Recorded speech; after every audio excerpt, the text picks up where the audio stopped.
So we were able to get an innovation lab, which was basically meant we took a conference room that used to be available for booking, and we convinced facilities to make it so no one could book it, and I could just stay in there all day.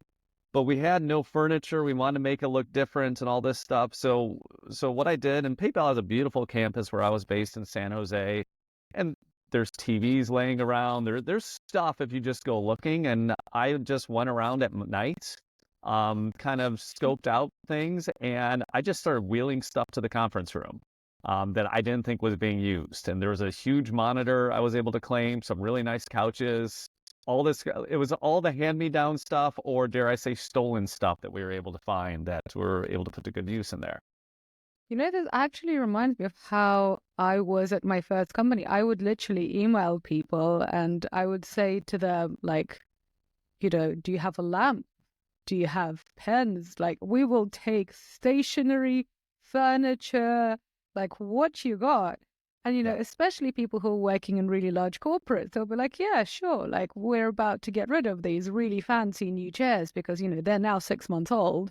But, Yes. where, I don't know, Goldman Sachs, we don't care. Do you want them? It's like, we will take them.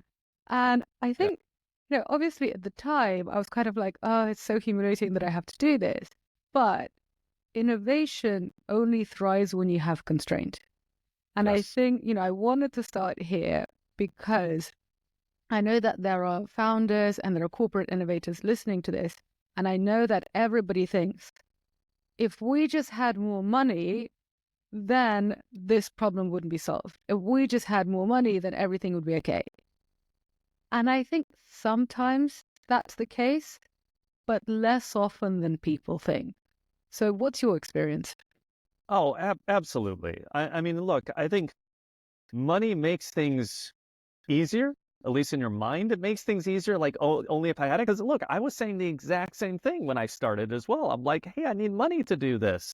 But in reality, especially in the world of innovation, you're right. It's like constraints breed creativity.